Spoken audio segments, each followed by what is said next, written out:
Hi everyone, कैसे आप लोग। Welcome back to my channel. तो क्या आप लोगों को भी फिजिक्स से डर लगता है? फिजिक्स के क्वेश्चन सॉल्व नहीं होते हैं, हमें समझ नहीं आता अप्रोच कैसे करें, मार्क्स नहीं आते।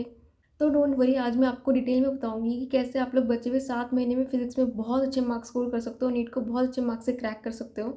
ऑल्सो अगर आप लोग सेल्फ स्टडी कर रहे हो और आपको समझ नहीं आ रहा कि हम लोग क्वेश्चंस कहाँ से दें, लेक्चर्स कहाँ से दें, कि मॉक टेस्ट कहाँ से दें, अपनी प्रिपरेशन कहाँ से करें, तो भी आपको कोई टेंशन लेने की बात नहीं है। मैं आपको इस वीडियो में सब कुछ बताऊंगी कि आपको कहाँ से क्या क्या करना है। Lectures, mock test, DPPs, question bank, सबका रिसोर्स बताऊंगी आपको, एंड सब कुछ आपको फ्री ऑफ कॉस्ट मेरे टेलीग्राम चैनल पे मिल जाएगा। तो आपको कुछ भी खरीदने की जरूरत नहीं है, आपको बस मेरा टेलीग्राम चैनल ज्वाइन करना है, जिसका लिंक आपको डिस्क्रिप्शन में मिल जाएगा, वहाँ से जाके आप ज्वाइन कर सकते हो। एंड ये वीडियो आप लोगों के लिए बहुत ज़्यादा यूजफुल होने वाली है। वीडियो के एंड में आप लोगों के लिए एक सरप्राइज भी है, तो वीडियो को प्लीज़ एंड तक देखना। एंड अगर आपको कोई भी डाउट होता है मुझे बता सकते हो, ऑल्दो मैं आपके सारे डाउट्स क्लियर कर दूंगी। So now let's start the video. देखो, सबसे पहली चीज़ ये आती है कि काफ़ी सारे बच्चे मुझसे कमेंट्स में पूछते हैं कि दीदी क्या अभी हम स्टार्ट करें तो हमारा नीट में सिलेक्शन हो सकता है, क्या अभी भी हम क्रैक कर सकते हैं, क्या अभी भी नीट को क्रैक करना पॉसिबल है। देखो, सबसे पहले तो आपको इस लूप से बाहर निकलना होगा। आपको सबसे पहले तो सवाल पूछना बंद करना पड़ेगा। जितना आप ये सवाल पूछोगे उतना आप अपनी प्रिपरेशन में लेट स्टार्ट करोगे। आप अब ये देखो कि जो होना था वो हो गया, जितना टाइम वेस्ट होना था वो हो चुका है, अब वो वापस नहीं आ सकता। लेकिन अब जो टाइम आपके पास बचा है उसको आप अपने तरीके से बेस्ट यूटिलाइज कर सकते हो। अगर अब भी आप यही सोचते रहोगे, यही पूछते रहोगे कि क्या अब भी पॉसिबल है नीट को क्रैक करना, तो जितना टाइम आपके पास बचा है ना, आप उसे भी वेस्ट कर दोगे। तो अब आप अपनी प्रिपरेशन स्टार्ट कर दो और अपने आप बेस्ट दो। और अब ये सोचने की बजाय कि क्या अब भी पॉसिबल है, ये सोचो कि जितना टाइम बचा है उसमें मुझे कैसे करना है, मुझे क्या करना है जिससे मेरा सिलेक्शन हो जाए, कितनी मेहनत मुझे करनी है, किस तरह से मुझे करना है। अब उस पर फोकस करो। जब मैंने स्टार्ट किया था तो उस टाइम मेरे पास 4 महीने थे, तो अगर उस टाइम मैं भी यही सोचती रहती कि क्या अब भी पॉसिबल है, क्या अभी स्टार्ट करूंगी तो हो पाएगा, तो आज मेरा सिलेक्शन नहीं होता। मैंने बस ये सोचा कि अब 4 महीने में मुझे कैसे करना है और मेरी क्या स्ट्रैटेजी होनी चाहिए, क्या गलती मुझे रिपीट नहीं करनी, और मैंने उस पर फोकस किया और अपना बेस्ट दिया और मेरा सिलेक्शन हो गया। और यही आपको करना है। ड्रॉप लिया है तो उस ड्रॉप ईयर को वेस्ट नहीं होने देना, अपने ड्रीम मेडिकल कॉलेज में ही जाना है।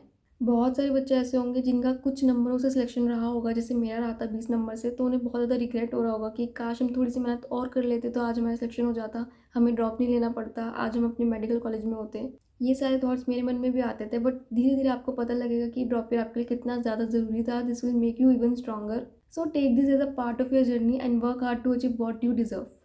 तो अब बात करते हैं आपकी स्ट्रैटेजी की। तो सबसे पहले आपको लेने होते हैं लेक्चर्स। अब अगर आपने कोई भी डिटेल बैच ज्वाइन कर रखा है या कहीं से भी आप लोग कोचिंग ले रहे हो तो आप वहाँ के लेक्चर्स ले सकते हो। लेकिन अगर आप लोग सेल्फ स्टडी कर रहे हो मेरी तरह, तो आप लोग उम्मीद या फिर प्रचंड के लेक्चर्स ले सकते हो। देखो, फिजिक्स में क्या होता है, अगर आप लोग वन शॉट भी देख रहे हो ना तो वो भी आपको डिटेल देखनी होती है। ऐसा नहीं कि यूट्यूब पे अगर कोई वन शॉट है जो 3 या 4 घंटे में चैप्टर खत्म करवा रखा है तो उससे आपको बहुत अच्छे से समझ में आ जाएगा। नहीं आता इतने अच्छे से समझ, कंसेप्ट क्लियर नहीं होते वहाँ पे, सारे कॉन्सेप्ट्स नहीं पढ़ाए जाते। तो आपको फिजिक्स के लिए वन शॉट भी वो देखनी है जहाँ पे सब कुछ कवर हो, सारे कॉन्सेप्ट समझाए गए हो, डिटेल हो। तो वो उम्मीद की ही मुझे लगी थी, और अब प्रचंड भी आ गया तो आप देख सकते हो। बाकी सारे वन शॉट्स का मुझे नहीं पता यूट्यूब पे, बट उम्मीद की तो मैंने पर्सनली खुद देखे हैं सारे लेक्चर्स, तो I really found it very well. सारे कॉन्सेप्ट्स एनसीईआरटी के उसमें कवर है, तो आप लोग डेफिनेटली देख सकते हो। एंड अगर आप लोग ये सोच रहे हो कि क्या वन शॉट से पढ़ के हमारा सिलेक्शन हो सकता है, क्या वन शॉट से फिजिक्स समझ में आ पाएगी, तो देखो, अगर आपके पास डिटेल बैच का एक्सेस है तो आप लोग वहाँ से देख सकते हो। लेकिन अगर नहीं है तो आप फिर यूट्यूब से देखोगे ना, तो यूट्यूब पर तो वन शॉट से मिलेगी। जैसे मेरे पास कोई भी डिटेल बैच का एक्सेस नहीं था, मैंने कोई भी कोचिंग ज्वाइन नहीं करी थी, तो मैंने यूट्यूब से ही पढ़ाई करी थी और यूट्यूब पे मैंने वन शॉट्स ही देखी थी उम्मीद की। तो वही सेम चीज़ अगर आपके साथ है तो आप वन शॉट्स ही देखोगे। लेकिन अगर आपके मन में डाउट रखोगे कि क्या हो पाएगा या नहीं हो पाएगा, तो फिर आपके अंदर कॉन्फिडेंस नहीं आएगा। तो सबसे पहले ये डाउट हटाओ। जब मैंने स्टार्ट किया था तो मैं बहुत कॉन्फिडेंट रहती थी कि यार मैं पढ़ रही हूँ तो मेरा डेफिनेटली होगा, मेरे को रिजल्ट मिलेगा। अगर मैं ये डाउट रखती कि यार मैंने वन शॉट से किया, मुझसे तो क्वेश्चन सॉल्व भी नहीं होंगे, तो फिर मेरे से मॉक टेस्ट में क्वेश्चन सॉल्व नहीं होते, आते हुए क्वेश्चन भी सॉल्व नहीं होते। तो सबसे पहले तो आपके अंदर खुद कॉन्फिडेंस होना चाहिए कि आपको आता है, आप कर सकते हो, तभी आप लोग मॉक टेस्ट में क्वेश्चन कर पाओगे। अदरवाइज आपको ये लगेगा कि यार मैंने तो वन शॉट से देखा है, मैं नहीं कर सकता। सेकेंड थिंग, वन शॉट्स में क्या होता है कि कम टाइम होता है, तो एक कंसेप्ट के ऊपर हमें क्वेश्चन थोड़े कम करवाया जाता है as compare to detail batch, वहाँ पे ज़्यादा होते हैं। पर उसका सॉल्यूशन भी मैं आपको बताऊंगी कि आप कैसे उस चीज़ को रूल आउट कर सकते हो ताकि वो चीज़ आपकी इस प्रिपरेशन में इफेक्ट ना करे। तो वो आपको बताऊंगी, उस तरीके से आप कर लेना तो आपको कोई दिक्कत नहीं आएगी। जो जो चीज़ें मैं इस वीडियो में बता रही हूँ, अगर आप लोग वो सब कुछ फॉलो करोगे तो डेफिनेटली वन शॉट से लेक्चर लेने के बाद भी आपके बहुत अच्छे मार्क्स फिजिक्स में आ सकते हैं। सेकेंड थिंग होती है आपकी फॉर्मूला शीट, जो आपको लेक्चर के साथ साथ अपनी खुद की बनानी होती है। ऐसा नहीं है कि लेक्चर देखने के बाद, चैप्टर कंप्लीट करने के बाद एंड में कभी बना रहे हो जाके, वो चीज़ नहीं करनी है। जब आप लेक्चर ले रहे हो तो साथ में पेपर पेन लेकर बैठना है, जब भी कोई फॉर्मूला है वो आपको साथ साथ लिखना है, और at the end of the lecture आपकी फॉर्मूला शीट आपकी तैयार हो जानी चाहिए। ठीक है, ये आपके लिए बहुत ज़्यादा ज़रूरी है क्योंकि इससे आपको फॉर्मूला फटाफट से रिवाइज करने में काफ़ी हेल्प मिलेगी। तो ये आपको अपनी खुद की बनानी है और साथ साथ बनानी है। अगर आप सोचोगे कि एंड में कर लेंगे तो नहीं होता, इसलिए साथ साथ कर लो जितना हो रहा है। कोई भी बैकलॉग फालतू का क्रिएट मत करो। नेक्स्ट थिंग आती है आपके नोट्स, जो काफ़ी सारे बच्चे पूछते हैं नोट्स बनाएं या फिर नहीं बनाएं। देखो मैंने तो नोट्स नहीं बनाए थे, बिकॉज मैंने जब स्टार्ट किया था तो 4 महीने थे और मेरे पास इतना टाइम नहीं था कि मैं नोट्स भी बनाऊं। तो अब आपके ऊपर डिपेंड करता है, अगर आप लोग तीनों चीज़ें लेक्चर, नोट्स और क्वेश्चन प्रैक्टिस मैनेज कर पा रहे हो तो आप नोट्स बना सकते हो। लेकिन अगर ऐसा हो रहा है कि आप लोग लेक्चर देख रहे हो फिर नोट्स बना रहे हो, लेकिन क्वेश्चन प्रैक्टिस का टाइम ही नहीं मिल रहा है, वो हो ही नहीं पा रही है, तो फिर नोट्स मत बनाओ। बिकॉज क्वेश्चन प्रैक्टिस आपकी मेन थिंग है, वो आपकी प्रायोरिटी होनी चाहिए। तो अगर वो नहीं हो पा रही है तो फिर आप लोग नोट्स को हटा सकते हो, क्योंकि आपको क्वेश्चन प्रैक्टिस करना ज़्यादा ज़रूरी है। तो फिर नोट्स ना बनाए तो पढ़ने भी नहीं है, नहीं ऐसा बिल्कुल नहीं है। नोट्स आपको सिर्फ बनाने के लिए मना किया, बट आपको पढ़ने तो आई। तो आप क्या पढ़ सकते हो, आप अपने बैच के ही नोट्स पढ़ सकते हो पीडीएफ से। इसके अलावा आप मेडिजी बुक से भी पढ़ सकते हो, उसकी पीडीएफ आपको मेरे टेलीग्राम चैनल पे मिल जाएगी, तो आप वहाँ से जाके ले सकते हो। वहाँ पे सब कुछ लिखा है, पूरी एनसीईआरटी कवर है, तो वो भी एक बहुत अच्छा सोर्स है आपके नोट्स के लिए। इसके बाद आपको करनी है क्वेश्चन प्रैक्टिस, जो कि सबसे ज़्यादा इंपॉर्टेंट स्टेप है। तो इसमें आप लोग क्या क्या यूज़ कर सकते हो। सबसे पहले तो आपने जहाँ से भी लेक्चर देखा है, चाहे आपने डिटेल से देखा है चाहे आपने वन शॉट से देखा है, आपको बैच में करवाए हुए क्वेश्चंस जो आपने लेक्चर में करे हैं उसको आपको खुद से सॉल्व करना है एक बारी। पहली चीज़ ये। इसके बाद आपको करना है पीवाईक्यूज़। लास्ट 10 ईयर्स तक के पीवाईक्यूज़ आप कर लेना। इसके बाद आप लोग क्वेश्चन प्रैक्टिस के लिए क्या क्या यूज़ कर सकते हो, आप लोग एनसीईआरटी के इंटेक्स और बैक एक्सरसाइज क्वेश्चन कर सकते हो। ठीक है, अगर आपके पास कोई डीपीपी या मॉड्यूल है तो आप लोग वो सॉल्व कर सकते हो। लेकिन अगर आपके पास और कुछ भी नहीं है और आपको और क्वेश्चन प्रैक्टिस करनी है तो आप लोग पीडब्ल्यू एनसीईआरटी पंच बुक की पीडीएफ से क्वेश्चन सॉल्व कर सकते हो। उसकी पीडीएफ आपको मेरे टेलीग्राम चैनल पे मिल जाएगी, वहाँ से जाके आप ले सकते हो। तो ये सारे सोर्सेज मैंने बता दिए, आप लोग यहाँ से किसी भी सोर्स से क्वेश्चन सॉल्व कर सकते हो। लेकिन जो स्टार्टिंग में मैंने बताया था कि जितने भी बच्चे सेल्फ स्टडी कर रहे हैं और वो लोग वन शॉट देखेंगे तो उन्हें एक दिक्कत आएगी कि एक कॉन्सेप्ट के ऊपर क्वेश्चंस कम करवाए गए होंगे, और जिस वजह से कॉन्सेप्ट तो समझ में आ जाएगा पर अप्रोच समझ नहीं आएगी। ये सेम दिक्कत मेरे साथ होती थी, मेरे को कॉन्सेप्ट समझ में आ जाता था वन शॉट देखने के बाद, लेकिन मुझसे क्वेश्चन सॉल्व नहीं होते थे क्योंकि मुझे अप्रोच नहीं समझ में आती थी। मैं ब्लैंक हो जाती थी, मुझे समझ नहीं आता था कैसे अप्लाई होगा वो फॉर्मूला, कैसे करना है, मुझे कुछ क्लियर नहीं होता था। तो इसके लिए मैंने किया था तमन्ना मैम की 7777 क्वेश्चन सीरीज, जो उसी साल लॉन्च हुई थी। मैंने पूरी सीरीज स्टार्टिंग से लेकर एंड तक पूरी सॉल्व करी थी, जिससे मेरे को काफ़ी हेल्प मिली थी, मुझे काफ़ी अप्रोच समझ में आई थी और उससे मेरे मार्क्स काफ़ी इंप्रूव हुए थे। उस सीरीज़ में मैम ने नीट लेवल के डिफरेंट डिफरेंट बुक्स के क्वेश्चंस करवा रखे हैं, जो कि पहले टॉपिक वाइज है, then chapter wise, then unit wise and then full marks. तो इस वे में इससे आपको काफ़ी सारे क्वेश्चंस की प्रैक्टिस होगी और काफ़ी आपको अप्रोच क्लियर होगी क्वेश्चंस की। बस एक चीज़ आपको खुद से करनी पड़ेगी, क्योंकि ये सीरीज़ थोड़ी पुरानी हो चुकी है और अब आपका सिलेबस काफ़ी चेंज हो चुका है। तो जो भी टॉपिक्स आपके सिलेबस में नहीं है वो सारे टॉपिक्स आप स्किप कर सकते हो। तो ये चीज़ आप थोड़ा सा देख लेना कि क्या आपके सिलेबस में नहीं है और क्या आपको नहीं करना, तो वो चीज़ आप खुद से देख लेना।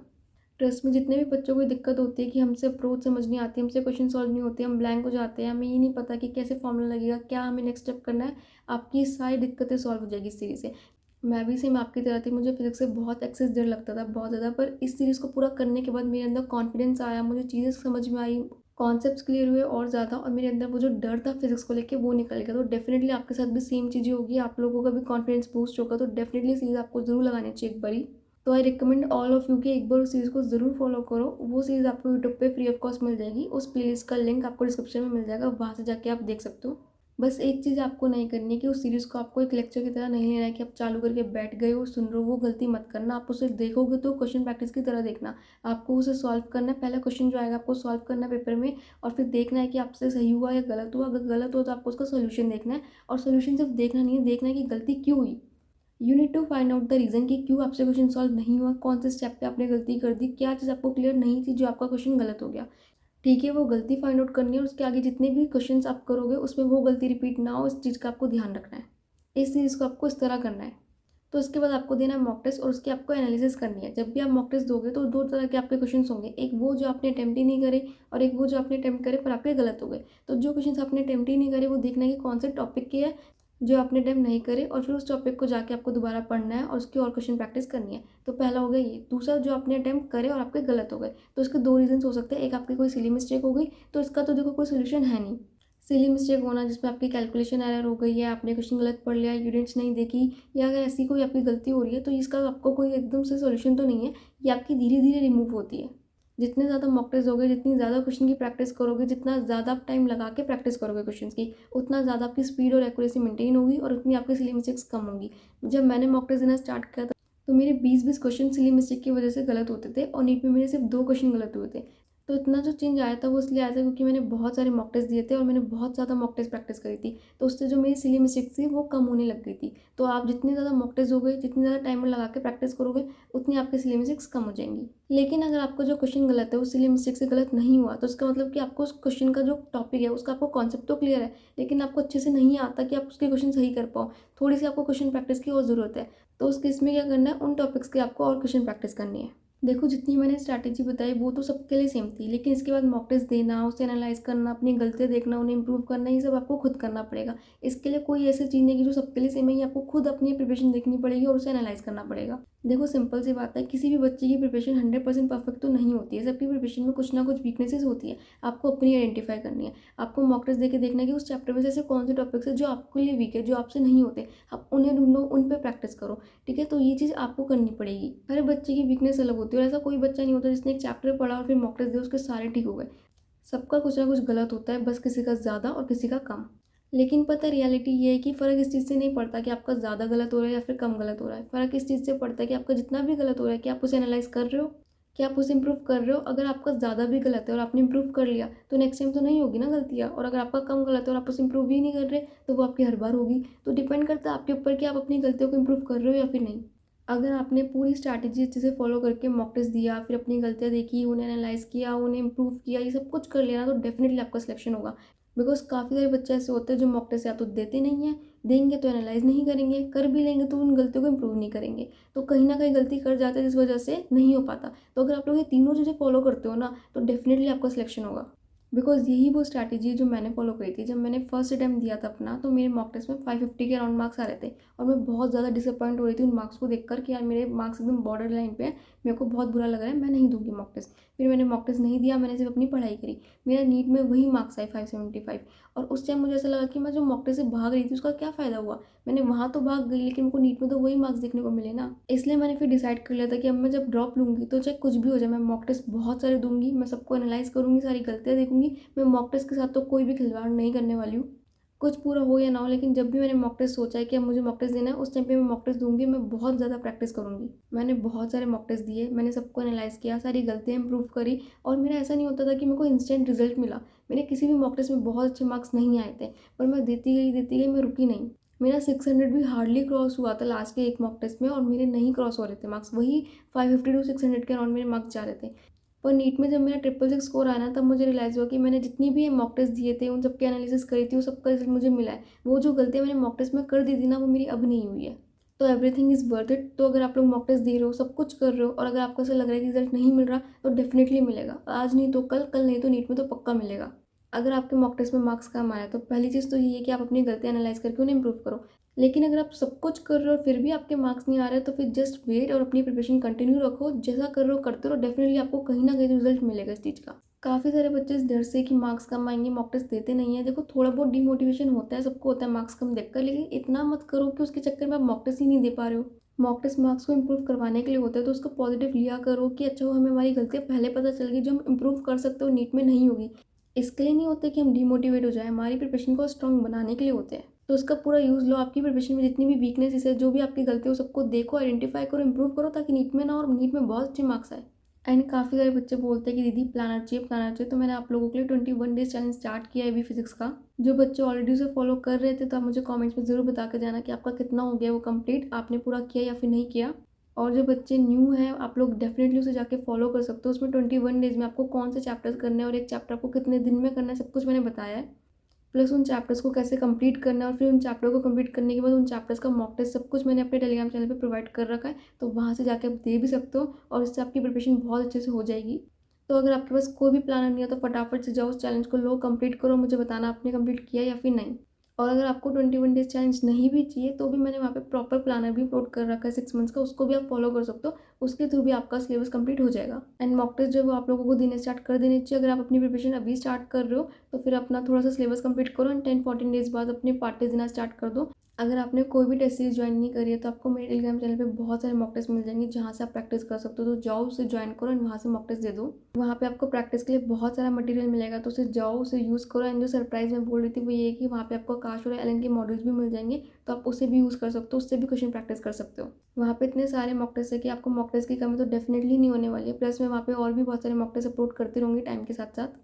नेक्स्ट आपको करनी होती है रिवीजन। ये सब कुछ करने के बाद तो रिवीजन में आपको सबसे पहले तो अपना जो चैप्टर है उसको आपको फटाफट से रिवाइज करना है, जो आप फॉर्मूला शीट से भी कर सकते हो, शॉर्ट नोट से भी कर सकते हो, माइंड मैप से भी कर सकते हो। और ये सब कुछ आपको मेरे टेलीग्राम चैनल पे मिल जाएगा, तो वहाँ से जाके आप ले सकते हो। तो उधर से आपको सबसे पहले तो रिवाइज करना है 10-15 मिनट्स में पूरा चैप्टर। इसके बाद आपको करनी होती है क्वेश्चन प्रैक्टिस। तो जो क्वेश्चन प्रैक्टिस आपको करने हैं, तो क्योंकि आपके पास बहुत कम टाइम होता है रिवीजन के टाइम पे, आप लोग 40 मिनट्स या फिर 45 मिनट्स अलॉट करते हो एक चैप्टर की रिवीजन के लिए। तो उसमें आपको उन क्वेश्चंस की प्रैक्टिस करनी है जो आपसे फर्स्ट टाइम में नहीं होते, जो आपको डिफिकल्ट लगे थे, जिसके लिए आपने सोल्यूशन देखा था। जो आपसे हो गए थे उनकी नहीं करनी, जो आपसे नहीं हुए थे, जो आपको डिफिकल्ट लगे थे, उनको आप सर्कल करके रख लेना, ताकि रिवीजन के टाइम पे आपको पता रहे कि ये वो क्वेश्चन है जो मुझसे नहीं होते, और उनकी प्रैक्टिस करना। ठीक है, फिर जब आपसे उस टाइम जो क्वेश्चन सॉल्व नहीं होंगे ना, उनको सर्कल कर लेना, बाकियों को हटा देना। और फिर जब नेक्स्ट टाइम रिवीजन करोगे तो फिर उन सर्कल वाले क्वेश्चन की रिवीजन करनी है आपको। तो इस तरीके से आपको करना है। So that's all for the video. I hope you guys like the video. अगर आपको वीडियो पसंद आए तो प्लीज़ लाइक करना, चैनल को सब्सक्राइब जरूर करना, शेयर करना अपने दोस्तों के साथ जितना ज़्यादा कर सकते हो। मुझे बहुत ज़्यादा मोटिवेशन मिलती है आप लोगों के सब्सक्राइब करने से, तो प्लीज़ ज़रूर करना, बिना सब्सक्राइब किए कोई मत जाना। टेलीग्राम चैनल ज़रूर से ज्वाइन कर लेना, लिंक आपको डिस्क्रिप्शन में मिल जाएगा। वो आप लोगों के लिए बनाया है, वहाँ पे आपको बहुत सारा यूजफुल मटेरियल मिलेगा जो आपकी काफ़ी हेल्प करेगा। So don't forget to join it. And अगर आपको कोई भी डाउट हो तो आप मुझे कमेंट में बता सकते हो। आपको ये वीडियो कैसी लगी ज़रूर बताना, एंड आपको नेक्स्ट वीडियो किस टॉपिक पर चाहिए ये भी ज़रूर बता के जाना। Thank you so much guys for watching my video. All the best guys for your NEET preparation.